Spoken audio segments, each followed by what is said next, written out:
Women in combat units are very rare.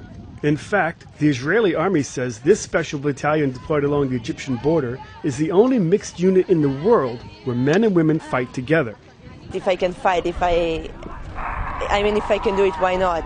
I want to do the thing that will help my country the most, the thing that I can do the best, and this is it. Women have demanded equality in armies all over the world, but nowhere is this more apparent than here in the Karakal battalion in Israel. Heavily armed, the Karakal battalion has earned a reputation of sealing the desert border from infiltrations by terrorists and smugglers. And sometimes it's been bloody. There is no other example of a mixed combat battalion in other armies. They've proven themselves. We've had a lot of operational actions where the female combatants have been engaged in firefights and have killed and captured infiltrators. Female soldiers like Sergeant Adi say they aren't given any slack and share tasks equally with the men. We're doing exactly the same. It's not like they're giving the hardest one to the guy. We get the easier ones. We're doing exactly the same. We're doing it together. Like, there's no difference between us. Israel has the draft, and all youth, men and women, are required to serve. Normally, women serve for 2 years, but anyone volunteering for combat units sign on for an extra year.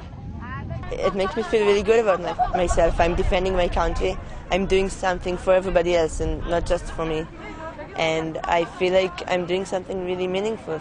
Battalion Commander Lieutenant Colonel Harpaz says the Army doesn't give him any special treatment just because half of his soldiers are women. When he was first offered the post, he was hesitant, but now he's the battalion's biggest supporter. If there will be a conventional war, I don't know if they'll use our battalion. But here on the routine security patrols, we're just like the other combat units. The commander says occasionally men complain to him they can't serve with the women. He tells them to grow up and get back to work. Asked if his soldiers have boyfriends back home, Harpaz shrugs and says it's not his business.